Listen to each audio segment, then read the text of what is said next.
We're down to the last part of the last chapter of the book, The Redeemer, the first book in how God made the stars.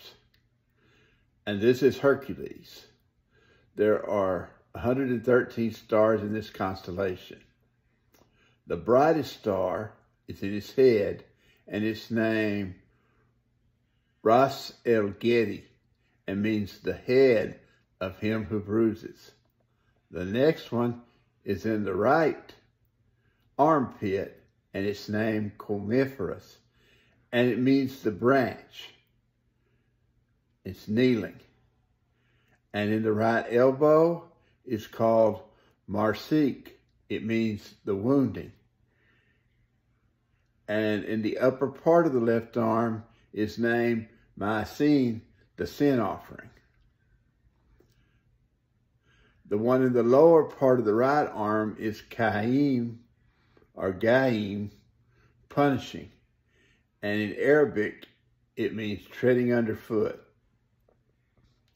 In Luke 11:21, Jesus said, when a strong man armed keepeth his palace, his goods are in peace. But when a stronger than he shall come upon him and overcome him, he taketh from him all his armor, wherein he trusted, and divideth his spoils.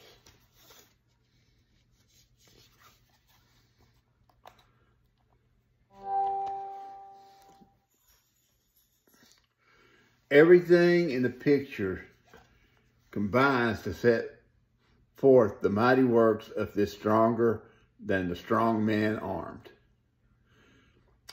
The Greeks perverted the truth when the true stories of this mighty one, Jesus, had been lost, and many fables were invented to supply their place. The wiser Greeks knew this perfectly well. Aristotle, in his Metaphysics 10 verse 8, admitted that religion and philosophy had been lost in Greek mythology, and that much had been added after the mythical style, while much had come down and may have been preserved to our times as the remains of ancient wisdom. Religion, such as it was, Polybius confesses, was recognized as a necessary means to political ends.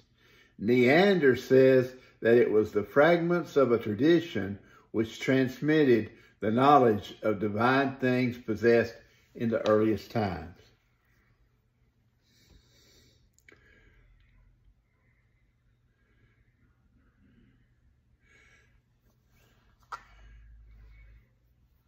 Ancient authorities differ as to the personality of Hercules, and they disagree as to the number, nature, and order of what are sometimes called the 12 labors of Hercules. But there is no disagreement about the mighty foretold works which the woman's seed should perform. Hercules is always seen engaged in destroying some evil foe. The Nemean lion, the slaying of the boar of Erymanthus, the conquest of the bull of Crete, the killing of the three-headed Hydra, whose venom later killed Hercules. In the belly of the sea monster, he is said to remain 3 days and 3 nights. A perversion of Jonah. This was introduced by Lycophron, who lived in the court of Ptolemy Philadelphus, where the Hebrew scriptures were translated into Greek. He would have known about Jonah and the whale, and how it applied to Jesus, the coming one. Bishop Horsley believed that the fables of the Greek mythology could be traced back to the prophecies of the Messiah. They were a perversion from ignorance or design. This is especially true of Hercules. In his apparently impossible task of overthrowing gigantic enemies and delivering captives, we can see through the shadow and discern the pure light of the truth, we can understand how the original was a prophetic representation of him who shall destroy the old serpent and open the way again, not to fabled apples of gold, but to the tree of life. He it is who through suffering in the mighty conflict and brought to his knee, going down even to death, yet in resurrection wield his victorious club, subdue all his enemies, and plant his foot on the dragon's head. It is written of him, thou shalt tread upon the lion and the adder, the young lion and the dragon shalt thou trample underfoot. Psalm 91:13. Now this chapter started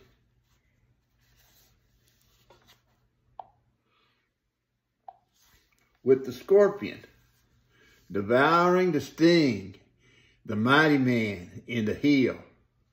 And the mighty man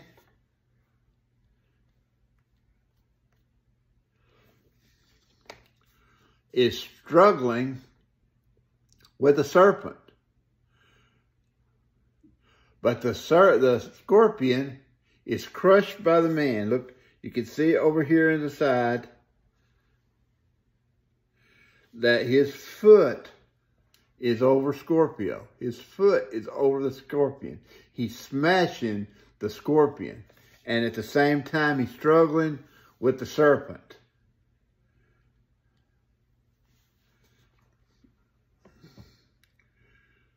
The scorpion is a deadly enemy, as we learn from Revelation 9, with poison in its sting, and all the names associated with the sign continue to set forth the enmity between the serpent and the woman's seed.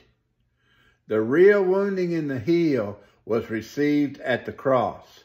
It was there the scorpion struck the woman's seed.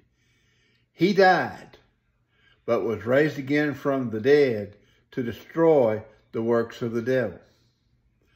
To show us this, to prevent any mistake, to set forth the fact that this conflict only apparently ended in defeat and that it did not really so end, we have the first two constellations belonging to this sign presented in one picture. The serpent and the serpent's handler stepping on the scorpion.